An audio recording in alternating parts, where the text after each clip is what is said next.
N'hésitez pas à vous abonner et activer la cloche de notification pour ne plus rater nos prochaines vidéos. Restez jusqu'à la fin et je vous...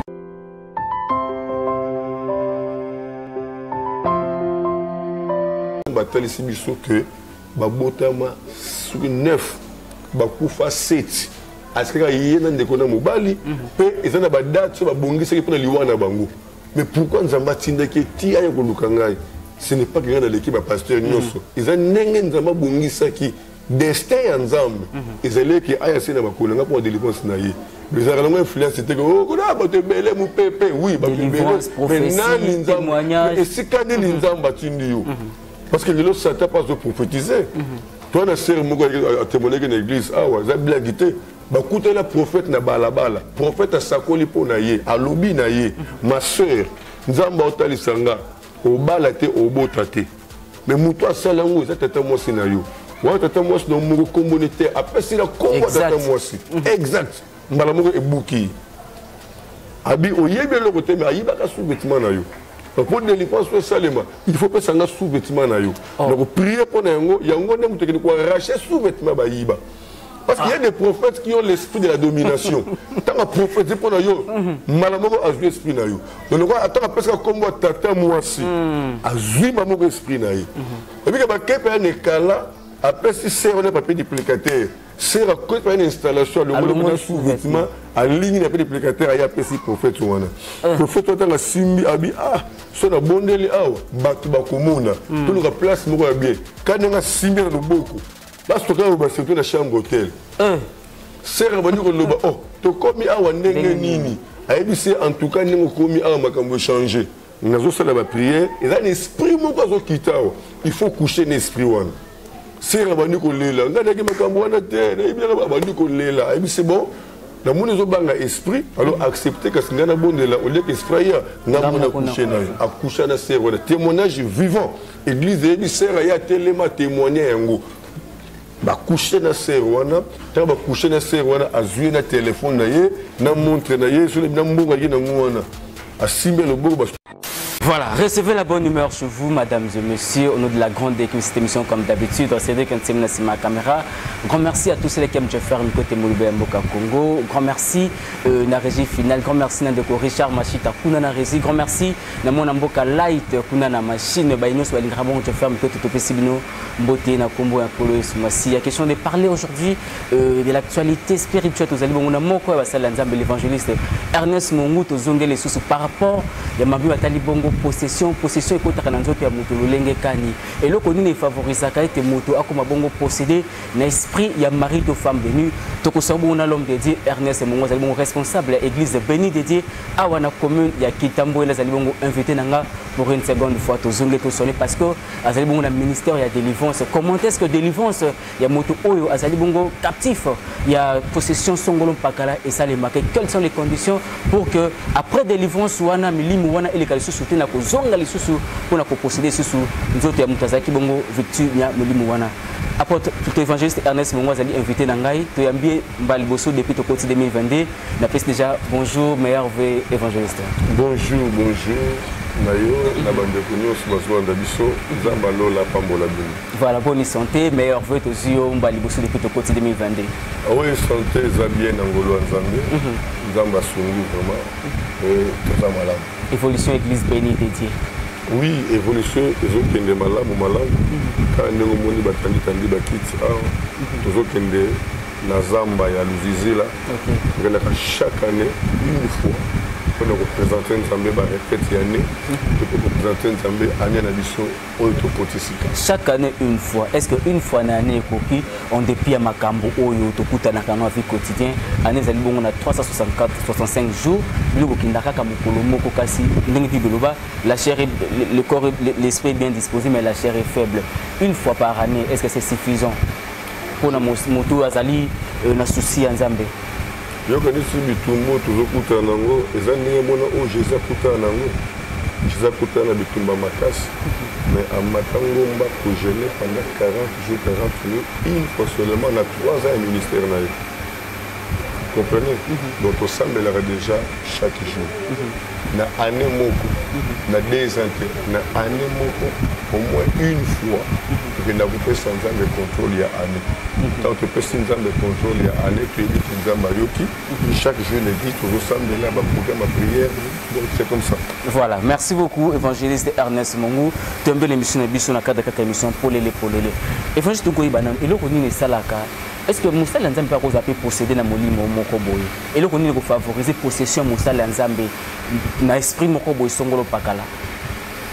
Vous savez, toujours qu'il y a la possession dans la vie présente, mais ils ont la réclamation autocoute en haut déjà. Au botami, au coût de la réclamation, et où tu as la lignée à Bakoko. Réclamation et qui partait que Moussa Lanzambe, moi Lanzambe, Moutounion sont à Botama la lignée à réclamation. Et tant que Moutazo a la connaissance, Nazo Lukanzam a une révélation. Il y a eu des Sikazali, il y a eu des Sikazali. Donc, vous avez Moussa Lanzambe et parmi nous, c'était pour nous les Kanakats na réclamation de la famille. Mais pour ce qui est autre, on a un parcours, il y a parcours, il y a comportement, il y a caractère, il y a moutou. Il y a faiblesse, il y a moutou. Les autres, il y a la porte d'entrée pour Moussa Lanzambe à se retrouver la possession et le Komorosomo. C'est très important. C'est très important. Tant que nous avons réclamation, et ça, le côté où tu as la source, soit origine, et que ça a dit impact, alliance, et famille, et ça, là, il y a un botama, au botami, mais comme Moussa Lanzambe, et le ça toujours continuer au tambour na simana. Au moment dans le domaine, il y a des livres sur Zamba Bengelibiso, mais pour comprendre la réalité belée. Donc, on peut soit 2 exemples ou 3 exemples. Dans la sœur Moko, avec un problème, ma casse, il y a l'Ibala, fiancé à l'Ibosso, rompu, il y a mis balai, il y a mis prédote, il y a présentation, il y a mis sur le bal, il y a mis ça pour complication. Quand on continue à bouger, et dans le cas de bouger, on révéler que c'est une sœur à Botama dans le Mumbashi. Et dans le Botama, à Botama, moi, c'est Kitoko, bébé Kitoko. Ninga ya mwasi ya mama na bango ya mama na ye disons ba ye ko yebisa ye ke mwana oyo sibeli ko sukola ye na mai moko rivière moko alors rivière wana ba bizaka na chance ta bazo sukola mwana wana bazo loba okokola bibali ba ko welela yo kozali bala tout ça oh na kati na mai wana sirène moko na la ki wana ya une sirène oya bimaki et abandi ko zwa maloba nyonso wana a bloquer yango. Donc pour dire que baba qui mibali bakolanda ye akobala nyonso wana sirène à récupérer. Moi na yebe le côté bébé ba parents ba yebe le côté ba ninga ba parents ba bemaki bango mais tant jeune fille à koli à côté na ba groupe sacle wana ba complication na ba mariage na ba nini zokane e outi musika. Vous comprenez? Et toi la réclamation à frère moko na hôtel la télévision à la linga d'émission ayeko lukanga ayebsenga papa toujours souffrir famille no bimba mutabimisa mutu azati tala donc continue na kati na prière nous avons révélé biso que grand frère ya maman na bango pour dire que noko na bango akenda kokota bonganga ya likolo et na kati ya bonganga ya likolo a sacrifier bozwi ya bana ya leki na ye. Vous comprenez? Wana babotamité ce que mobali anga na yebi le côté ayoko bala leki na ye ok leki yaki na malédiction ke bana biso bakobota bozwi na bango ya récupérer parce que nganga pesa te o nganga pesa ka e utapa na yete ayiba ka kuna apesi kuna ayibi kuna apesi kuna parce que nganga za na ngoti. Vous comprenez? Alors noko wana sikoyo azo sunga famille ba famille bilandengo wana bala mutu moko ka bozwi famille mobimba muta kufi boy c'est lui. Oli Kaobo c'est lui. Nous sommes des bozus, il y a neveu naïe, ni un monde de ko salela. Tango kufi na minute mukie, ba pango te kama essayer le côté, mais tout que coupe essayer le côté et nous banin. Monde tenait ba seni à récupérer. Parce que bateau ba kenda ke pa nganga, faut ba yeba ke nganga pesa ko ka oza yomoko. Oza yomoko. A tel étoile na yo à partir étoile na yo à pousser envoyer à pesi yo à limiter ce avant. Parce qu'on nettoie no ya 100% à léon le sous ndamba pourcentage. Vous comprenez? Banganga basala kandengo wana. Et l'ingolo ba ke tango noko kufi dia ba récupérer tout. Parce que bango ti bazo plier, so ba kutani na esika de délivrance ya solo ezate. Ba bimisa ba révélation wana ti ba kufa. il faut révélation pendant il y a solo né ko sala ke beaucoup de retraite il y a délivrance il y a ko racheter besoin au monde à tenir ba récupérer à partir ya noko. Vous comprenez? Donc, pour nous voyez que réclamation et l'andagabiso jusqu'à 4e génération. Nous avons sauvé la réclamation, nous avons recevoir Jésus-Christ comme Seigneur et Sauveur. À côté de la quête de la vie, à prier, à délivrance, mais à loin de lien à réclamation. Autre le belo comme évangéliste lobby avant délivrance c'est seulement malamu, il faut qu'on révéler d'abord source il y a malédiction il y a réclamation pour que délivrance c'est seulement malamu. Bon on se occupe place autant sous babandi mamoko na séance il y a délivrance mais sans pour autant qu'on révéler vraie cause il y a malheur vous avez comme là délivrance c'est ça les na motindo na ngote délivrance c'est sans révélation ça ne sera que le tâtonnement. Parce que Bible il n'y a pas de précision. Dans Proverbe 29, 18, quand il n'y a pas de révélation, le peuple est sans frein. Un docteur spécialiste digne de son nom a coupé sa traitement par rapport à l'expérience sans qu'il y ait un cadabo dans l'examen. Au moment où il y a comme un problème sérieux, nous avons malaria, ah, vous avez la malaria. J'ai une ordonnance de la Kangai. La malaria. Oh, qui c'est dépend de la poids à moutou, de l'anticorps. Vous comprenez? Alors, délivrance ou les années révélations, et ça, c'est un tâtonnement. Le mot dans les vies des yeux. La monnaie, le colonie, c'est quelque chose à la bouillie, c'est que ça bouille. Il faut qu'il y ait la révélation.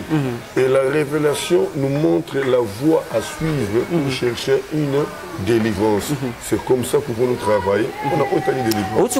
Vous coupez ça, exemple, il y a moko bakenda ko sukolo na mai sirena bimi azu mais puis bebisa biso une malédiction sans cause et ni leçon c'est fait neti mona wana ser wana azaki na innocente bébé angani ayibaki na likambo moko te mais suite ya pratique ba botine ba saraki lelo abimi victime mais pourquoi pas belo ko bongo ezala rapé sans cause na vie mutu akota makambo wana te mais baluka ba sukolo ya ko mana ba chance y pour autant sans pour autant yimoko luka eloko wana pourquoi pas ezala sans cause ndenge bibelo ba une malédiction sans cause dans Mouto, na Bonzambe. La Bible déclare l'œil de l'Éternel est sur ceux qui les craignent. Vous comprenez? Netinga Moussa Lanzambe. Zana kat na Bonzambe. Toi laquelle nga mabele loko ngai na salite nzamba au défendre nga. Vous comprenez? En plus tout ça va prédestiné à Nzambe. Donc on peut ce exemple. Le 31 décembre na kat une église. Madame Nanga Mosakoli Esther Mungu a sakoli batunyo so bayeki ba image ezali pour senga ngona régie ba opeso alobi nanga que ane oyo na kosalo boye mais ça ne loko moko o dia ba bongisi pona yo eza poison ba ko empoisonner mais okufa na poisonné message de le 31 décembre ngane ko voyager le 12 janvier na Kenya Lubumbashi 2 semaines après empoisonné les gens na Lubumbashi mais nzambe ça prévenait kinga ne pesenga assurance et n'a eu traitement nzambe sali grâce et kozonga le 13 février dans une bonne santé. Vous comprenez? Nzamba yebaki pourquoi à longola quitter pour à permettre quitter poisson à permettre pourquoi à permettre ça les d'abord pour le côté ya ba oyo ba sali yango bayeba bonzambe to nguya nzambe sali. Vous comprenez? Alors ça m'a kamusu ça m'a permettre yango pour le repérer enseignement na batu mususu. Donc peut un exemple moko dans Jean chapitre 9 lui Jésus en passant va découvrir mutumoko avec les naissances mukolo ba disi ba fini Jésus et nanya sali que mutu abota avec est-ce que ça y était ba botina ye yeso bi non ça y était ni ba botina ye mais ça pour gloire na ngaye monisama dans nzia d'aveuglement. Il y a des choses que l'Éternel permet afin que vous comprenez, il y a des choses que l'Éternel permet afin que ba oyo mususu ba ye ba bonzambe na ye ba oyo mususu ba ko se repentir ba oyo mususu ba ko connaissance. Net nous omona pour kaka até à la foi na ba disciple a fait ziki sanzeta ba to sali le côté. A kausi yango pour enseigner la foi. Vous comprenez? Donc to ye ba yango que dans quatre domaines nzambe ba to belé ba zo danger na ba verset biblique sans que ba comprendre yango. Oh, la malédiction sans cause et ni les sans effet. On a papa et maman, il y a moi, sans cause, vous comprenez? Oh, il y a des choses où on les canacati dans la règle. La malédiction sans cause et ni les sans effet. Mais Bible veut sa biso. famille moko ba rekabit koko na bango Abinadam à Sakola et bazo ba ke biso to vivre mo ba koko na biso na ba na to bota na ba koko na biso et kana kati la 4e génération. Donc pour ce exemple il y a Souka Poto mais qu'on développe to comme ça mon côté. Le kaka il y avait une maman Azol le Kananzela na mona ne ya mwasi mona ko na ba âge ba je ne sais pas sur 9 ans 8 ans. Tant na moni maman na motema na nge simbami. Mais si maman na mono na moni ana réclamation ya makasi. Maman na singa bi yo ça na m'expliquer. Dans un évangéliste tel que c'est comme non ka photo solo. Na bengi une église. Aïe singa mono abotema ki na ye très bien.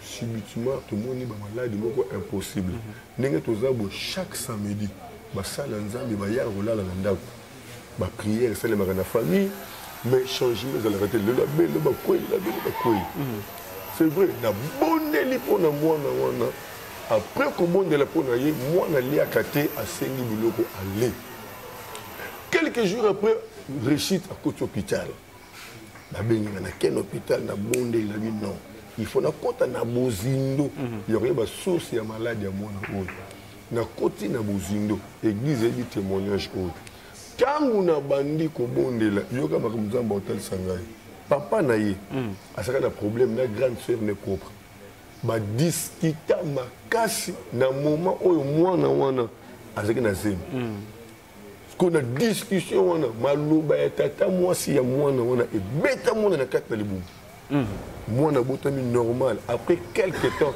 abali ko vivre le fait ya maloba wana tant quand nzamba tali singa message o malamo na moni il mange tata moi so na ko bundisanga tant na menacer na ndenge ya ndoto na surtout ki na pongi 5 heures batanga mbule ebeta na bima na ko toquer famille wana na solo na papa wana est-ce que vous reconnaître na période ni moi na botamako année tel est-ce que vous reconnaître que na année ou discussion les kaka abin na se reconnaître que oui la ka boye bien et si ka makambo et outa le quoi la Bible dit tout ce qui est révélé est condamné na pour ça na bon descope na moi na je m'excuse nini o beaucoup ça les poilia le singa to c'est les quoi que basali quoi que na zeliti quoi que rebelle na prier pour la quoi que wana bopesa mwana mela silisi ya sukoli ya lali bamoni mwana lamuki malade limon ndingo ti lelo atanga si c'est université wa mnyoso. Donc lelo évangéliste Ernest Monoko to ba base ya délivrance ya malamu ezali pe par rapport ya communion ya mutu azo sala délivrance wana nzambe normalement parce que Satan pas au sala délivrance Satan au sala délivrance nzambe au sala délivrance il y a des certitudes de débat au sala délivrance dans nzambe ba musu nzela ya diable mais la Bible déclare la plante que l'Éternel n'a pas sémée sera déracinée. Délivrance et outil pas nzambete et qui n'a pas moulaïté. Retour et ça les maka conséquences landaka. Même délivrance et outil pas nzambe et sengeli et batelama. Pour ceux qui batelamité retour et ça les maka. Non perso exemple mon co d'abord mutu oye soit bi qui saka na piscine à Bethesda. Na piscine à Bethesda Jean chapitre 5 verset 14. Bible dit tant que biki akei ba yo kutana Jésus par hasard à reconnaître abi oh mais yondo bika na piscine na Bethesda abi ngai yesu ebisi ko zonge la société no quitter situation comme appeler pire donc après la délivrance il faut qu'on maintienne il faut la maintenance qu'on maintenir délivrance na ba jeûne prière ba chaîne de prière pour respecter le programme ya kilte pour vivre la prière et la méditation. Hier, ça peut s'enseignement. Dans Luc chapitre 11, verset 24. Alors, ceux qui estiment que ma bé a bimi dans d'autres mots, à kenda musikate, alors qu'il ne ko zinga pembe ni ko luka vide, vide de bani. Après délivrance, ok maintenant on va là-bas. Vous aurez les mois si wana. Après délivrance, vous aurez les masanga du kaningo wana. Et tant la moni vide au côté porte d'entrée. Abinga na zinga mo ko basaki ni. Babenga na kinga. Nous zonga sunga mo côté. Bible le bi a luka 7 autres esprits plus méchants que lui. A kozonga. Yoka makamu yesu alobi tant bakozonga situation mutu wana ekoma plus grave qu'avant yoko zomona batengeli bazokama mais c'est rose qui bien depuis le cas de délivrance tellement la commune ba pasteur za mabe ba délivrance na molimo moko le quoi délivrance on est si bakité et bakisele milimo sambo ne situation est même davantage ils ont la bateau ba une église qui est moins bien mais après quelque temps ayema makasi koleka ezali ba délivrance pe simbate et puis ça va retourner moi. Merci beaucoup évangéliste. Influence il y a mari to femme de nuit na vie des couples et ça rend nini. Est-ce que avant bo sambela bo bénir couple moko songolom pakala est-ce que vous verrez pe na ko sala ba ya ko kata ba lien wana ba mari de nuit to femme de nuit tant mususu mobala uta ke ba makambu na ye ba pratique na ye moi c'est ba pratique na ye oyo bazali tant mususu sous emprise ya esprit wana ya femme to mari de nuit bo sara non ndenge pona ko kata d'abord lien wana avant que kota na ndako na foyer pour impacter vie de couple na bango. Ben yozo ba avant que mari de nuit et kota na ndako il y a des maris de nuit, vous savez, délivrance chez mari de nuit est très complexe. Nous avons premier belé dans l'exposition de matière haute. Parce que dans le bas, il peut s'améliorer tous les pasteurs. Comme ça, la délivrance, le coup, il y a sorcier, il y a sorcellerie, il y a mari de nuit. Parce que mari de nuit, d'abord, il faut qu'il y ait un mariage nocturne. Dans le monde des ténèbres, il y a multiplié l'âge. Au monde, il y a 5 ans, il y a moto. Mais il y a beaucoup de gens. Na buto abala na buto abota elingo lobani elingo lobaki mari de nuit ezapé na mabala o esele na bébé bébé 6 mois na ndenga ki bomoto mais na buto esi babala yi do ba transformer da mukolo abala na monde molili na bomoto boti azokola na molimo azokola na kati na libala moko songolo alors eza mabala te o wala mabo non de Jésus na kaboli yango non eza ba procédure rebelle et na il y a des maris de nuit où ils sont héréditaires. Et ça, lié moko. Héréditaire? Oui, ça existe. On a koko moko. Abimarana bana nyonso na bakoko na ye na ninga butu. Vous comprenez? Donc, tout ça, na makambo belé na hôtel domaine mari de femme de nuit. Il y a mari de femme de nuit, et ça papa botayo, maman botayo. Et au vendre dans ndako na bango. Délivrance on et ça blaguité. Il y a aussi des maris de nuit, aza mutute. Aza esprit au ba invoqué dans le monde molili ba bimisi aye ko s'attacher dans la libale. Vous comprenez? Parce que délivrance c'est difficile parce que l'esprit ne peut jamais vivre sans corps et il n'acceptera jamais de retourner là où il était sorti. Mais ceux qui ont aux associés aux s'accoupler dans libale moko ya buto. Ceux qui délivrance c'est lesquels au makas que na sani au bima aux zones dans autres. Il y a des maris de nuit. Azalaki mobali no ya butu na ndenge ya molimo mais akufa molimo ne tsike ko continuer katikati na yo akufi na ndenge ya molimo ndenge ya momo OK ba kundi nzoto mais esprit na e continuer ko sala misana ngona nzoto ya yo alors ba délivrance on la blagité pour esprit okende wapi asu na nzoto te vous comprenez il y a moni que ce qui révélation exacte de la délivrance est blagité il faut des révélations exactes il y a des bases révélation de base de la délivrance base de délivrance biso awa zana bana muso bandoki ba parents ba permettre bana na ba témoigner na makambo bana basana bandako na bango tout ça doit ba kabele ya ba sorcellerie ya ba mari de nuit ya ba ndenge belé parce que ngai na domaine de délivrance na ba monza mazo conseiller il y a des maris de nuit au pneu no papa ye moko boti lokola dernièrement soeur moi olela ngai alobi ah papa na ça problème ngabi nini ngabi na yoti ndoto to ça nzoto na papa oya botanga et puis na moni papa botanga azo senga pardon oh pardon c'est là pardon donc on dira ce monde aboué et tant surtout qui abandi comme on nzoto ne moi aussi et ça la passe makasi bizarre ba sorte ba mari de nuit méchant vous comprenez si on lelo enseignement. Il y a des maris de nuit invisibles, non maris de nuit visibles. C'est-à-dire mari de nuit visible, et ce sont des gens qui sont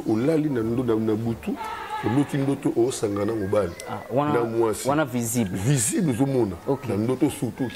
Il y a des maris de nuit. Au monde, il y a des gens qui sont se manifester sans pour autant sentir que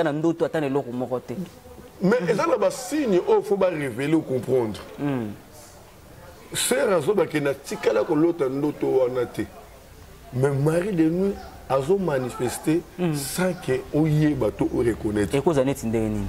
Mais nous sommes ce qu'on a quatre rêves, reste au comprendre. OK. Et ça n'a pas signe au monde jeune fille mais azo ko mona na elongi lokola mukolo ça signe un mari de nuit. Parce qu'il y a des maris de nuit jaloux, vous allez bien, il faut pas faire déformer. Donc, comment est-ce bien prévu na yemo comme OK. Il y a des maris de nuit. Est-ce que la théâtre et ça a trouble dans le bâton on peut s'enseigner mari de nuit mascarade. C'est-à-dire évangéliste. Mari de nuit mascarade ko bani. Mobali ya butu ayebi que non frère oyo alingaka fio makasi. Aime pour lingaka ye aboyaka tout ça. Monde tene ba yebi. Bango peso mo se butu. Akolate longi ya fio wana. OK. Parce que tant que je suis tant que l'autre c'est dans l'autre on a courage on a chassé esprit. Non et que ça moi bien. Ah c'est on a mon dirait aussi mais on a l'autre on les langues. On y était. Et ça femme. Bah lui moyen pour favoriser entrer ya femme de nuit na vie na. OK. Donc ça na ba procédure rebelle. Donc ce qu'on c'est que tu sur le makambo, on a préparé le pendant étape par étape pour comprendre que c'est loko ya li sécurité. Neti loko mutu obi de loko moko etiki ngampe olobi mari de nuit mususu surtout femme de nuit mususu ça héréditaire. Et puis mususu olobi obanda ko bimana mutu azaki ndoki azaki neti mari de nuit na yo. Il s'est fait que akufi bakundi nzoto mais esprit na ye ils ont continué toujours à demeurer parce que Azan nzoto te. Délivrance c'est moi que ça parce que moutongo ye mo déjà kufi. Non peu sur exemple dans la serre moko liba liboso bébé yami balé et bébé musale bébé ba difficulté ba complication. Tant que lukanga to koti na bojundo révélation. Nzamba tali singa que papa botaye ndaza mobali na ya butu. Mais comment expliquer? Papa n'a pas koufa. N'habité. Papa n'a pas koufa. Mais l'esprit de tika na action. Na munika sera bandi olela. Na tuni olela ni. Ote na yoko kazito na banda kokola na lota kandoto. To se sandoto na papa. Pe na yebisaka papa. Papa yebisaka yo no. On est dans makambo sata. Longo lango na mutu na yo tout ça ngana sambela ka tout ça.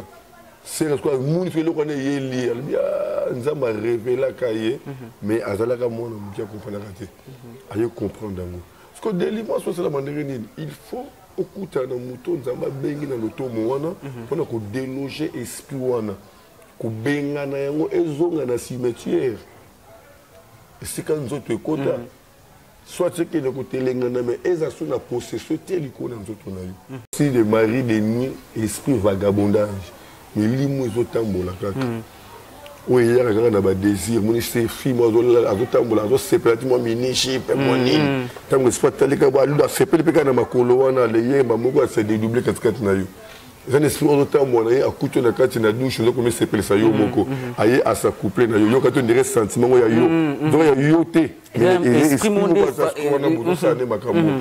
ont domaine moko très complexe, très glissante. Ils ont domaine moko blague.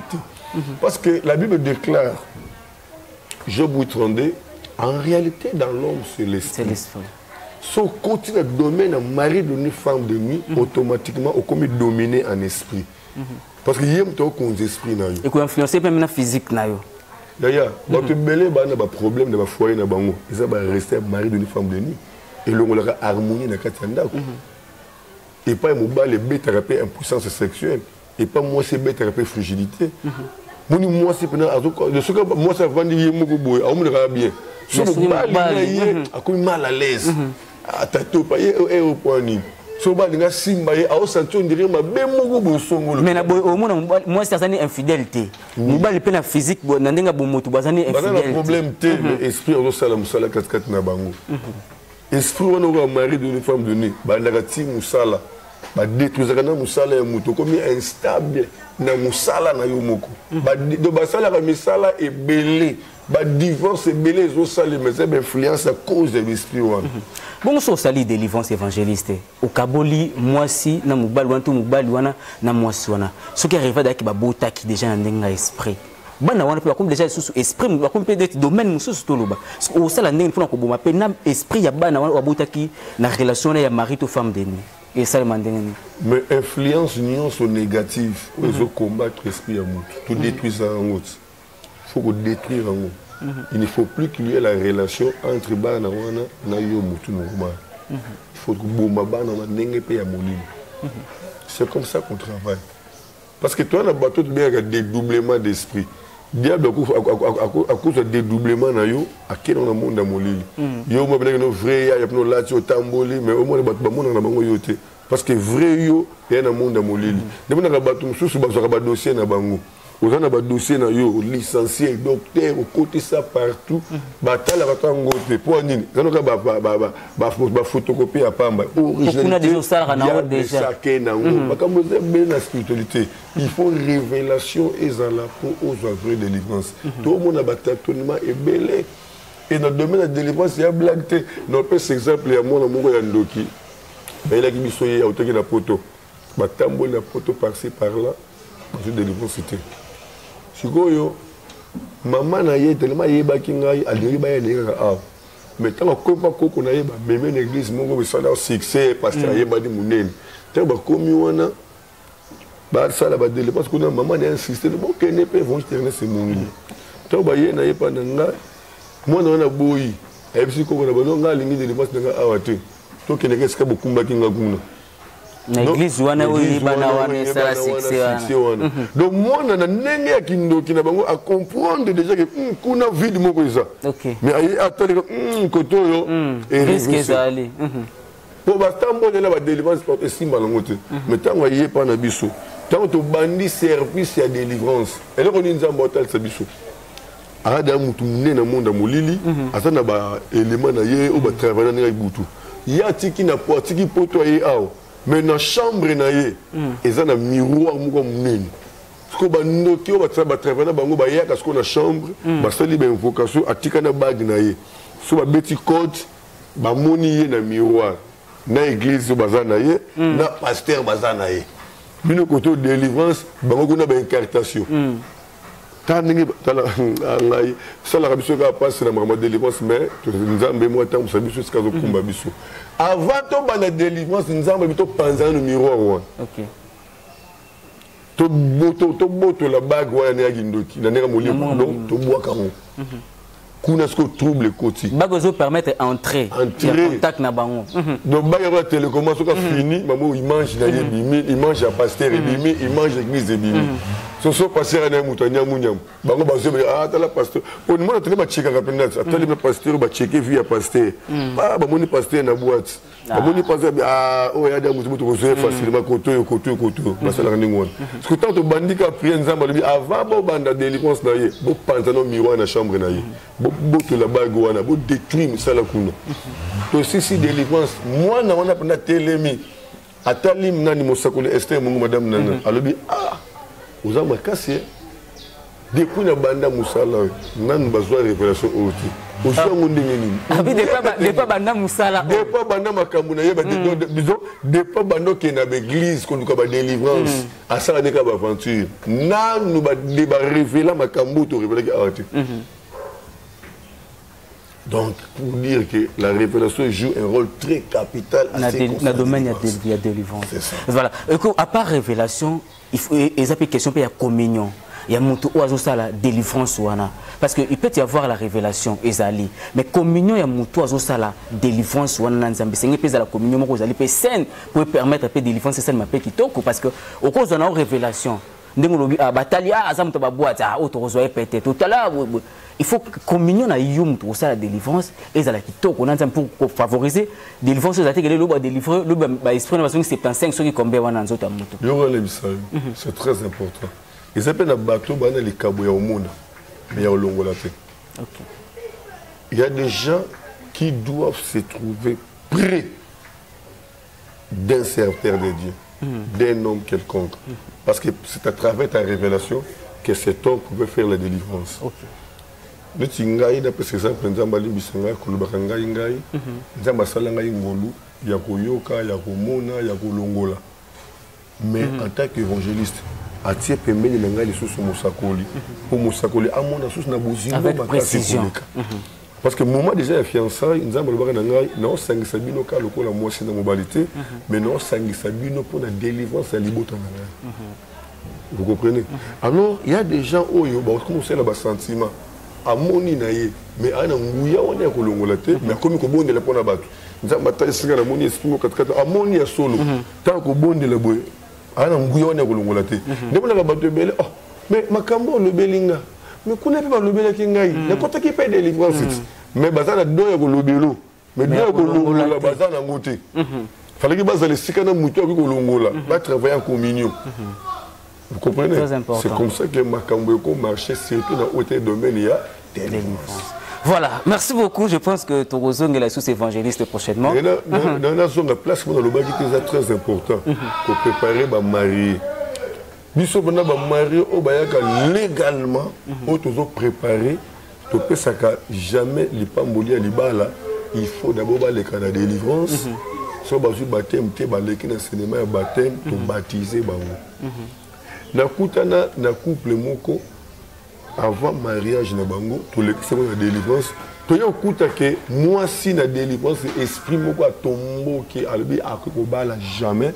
Azda moi si na ye esi abala ye déjà et ça appelle ça mbongo biloko makambo nyonso. To bandi ko déclarer ko chasser esprit wana. Abi na ko kende jamais pour si na bala. Beaucoup informer mbali na to beaucoup. Et ça délivrance to mbali nini.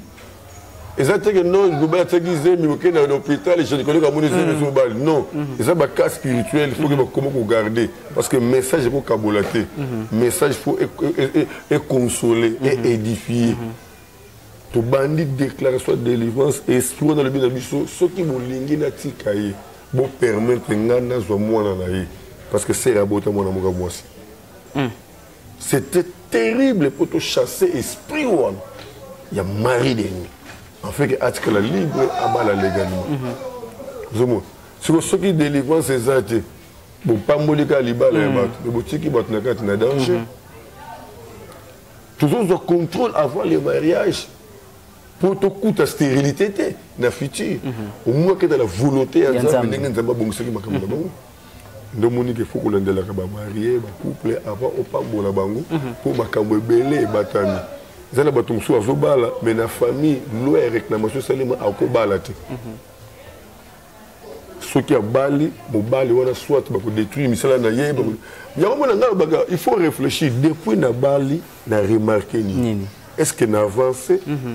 Tout n'a reculé. Mais là, on a même influence. Il faut tout reconnaître. Il y a un moment où Joseph a côté pas Potiphar remarqué. Depuis Joseph a côté, il y a un épanouissement. C'est que Moutou a la grâce. Tu regardes la place, pour grâce, il y a un faut pas remarquer. Depuis que nous avons ça fait 3 mois qu'on a remarqué. Depuis que nous parlons, il n'y a pas de remarqué. Pour belé, il y a pas paya. Nous avons une mission. Et belé, basunga, ko sunge baluke la bango. Une révélation est très nécessaire. Nga il quoi naza sentinelle. Na li kabo nzamba pesinga.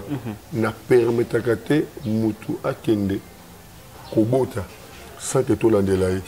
D'abord, à Panabiso, la salle à prière, il y a déclaration dans l'ongola césarienne. Panabiso, tu bottes la césarienne.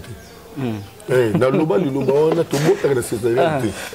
Attention, nous avons une réclamation.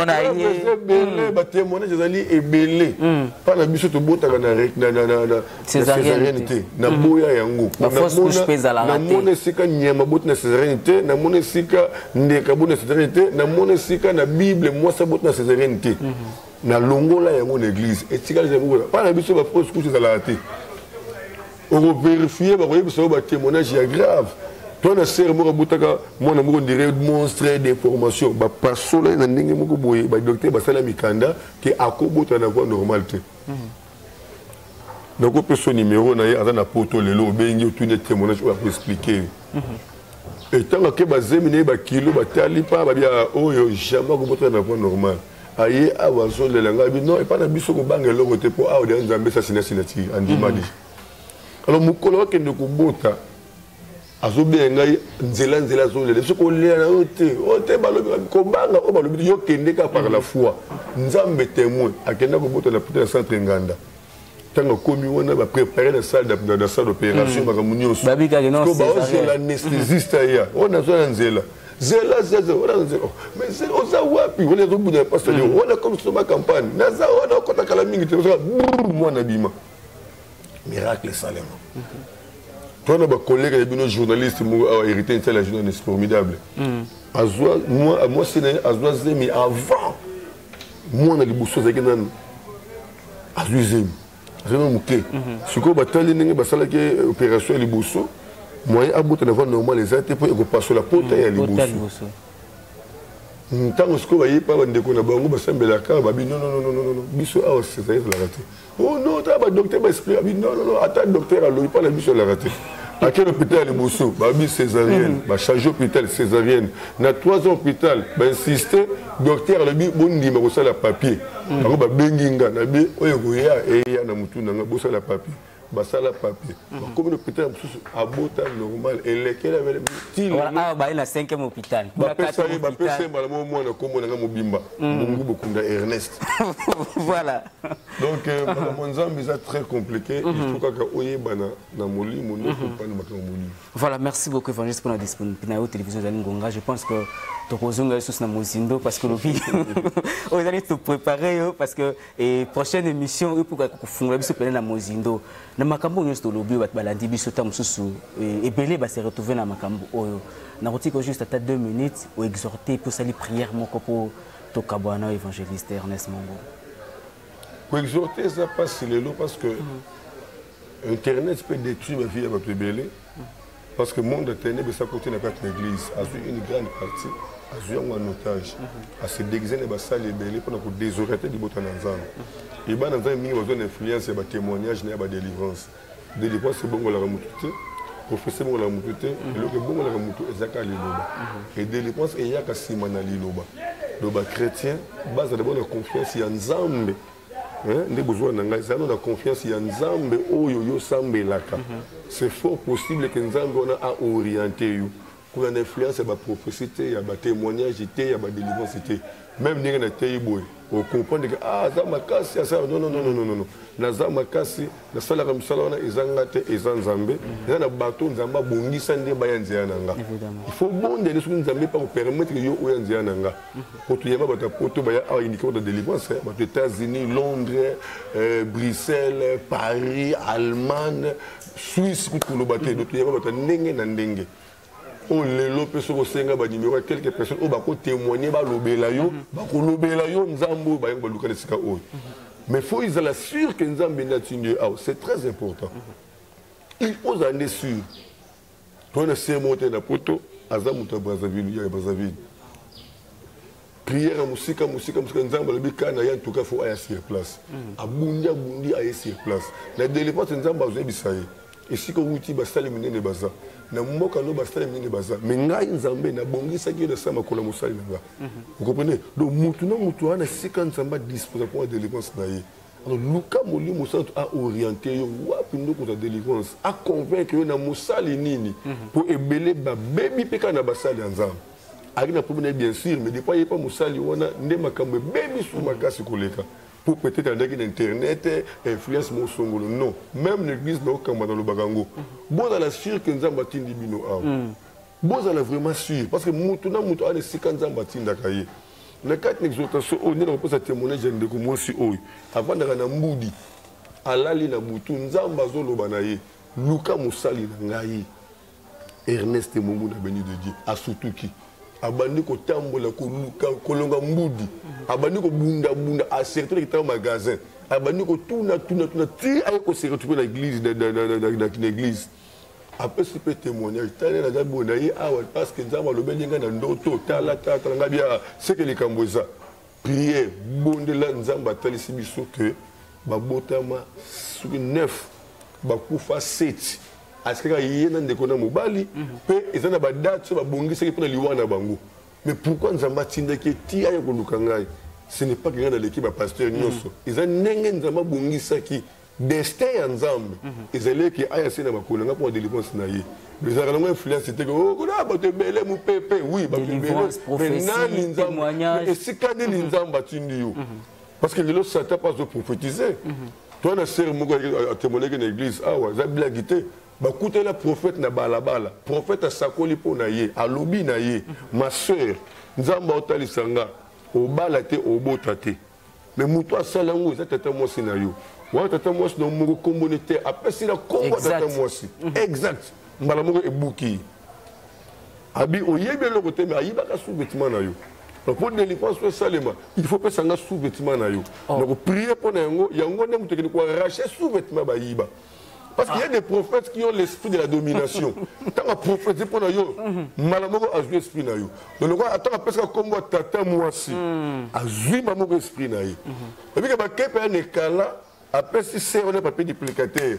C'est à cause d'une installation, le monde sous-vêtement, à ligne de duplicateur, il y a petit prophète. Le prophète, on a simbi, abi, ah, son a bondé, ah, batu bakomona, tout le place, moi, bien. Quand on a simbi, on a beaucoup. Parce que quand on va se retrouver dans la chambre d'hôtel, c'est à dire que oh, tu commis à Wandenge Nini, en tout cas, nous commis à Makambo changer. Nous avons fait la prière, et là, l'esprit, il faut coucher l'esprit. C'est rabani ko lela ngana ki makambo wana te na ibira babani ko lela et c'est bon na moni zo banga esprit alors accepter que ngana bondela au lieu esprit ya ngana coucher na accoucher na sœur wala témoignage vivant église et sœur ya telema témoigner yango ba coucher na sœur wana ta ba coucher na sœur wana azui na téléphone na ye na montre na ye sur na mbonga ye na ngwana asimbe le bogo ba stuki bo sœur sur la balabala ta komika na ndako kwei. Ni a dit qu'on peut faire des explications. On a dit dans l'église, après délivrance, il a dit qu'on témoigne Makambo. Donc, on a dit que Nzambe, bon, ça l'a vraiment influencé pour voir des prophéties, on a te belé, témoignage, il faut faire très attention. Bon, on a confiance en Nzambe, bino bozo luka. Bon, mais ça m'a collé Nzambe wana. Peu bon de Nzambe wana a orienté bino. Et c'est quand on y Nzamba bongisa pour la délivrance de bino. Et si vous comprenez si quand on a Nzamba bongisa, même aux oumela, vous aurez le principe ya bakouk, bozela. Tozela. Pas moleza. Pour belé, comment les biscuits Nzamba tinda bango, mais à cause de oumela, si pour tâter bakenda, batika lipambo. Amen. Amen. Merci beaucoup, évangéliste Ernest Mongou. Nous allons à la commune à Kintambo, avenue Kimvula numéro 3, église bénie dédiée, Sikaneni, au roi l'homme dédié l'évangéliste Ernest Mongou. Et grand merci à l'équipe technique Nanga. Je pense que papa avec autorisation à autorisation prochainement, ce qui est 5 là. N'a problème.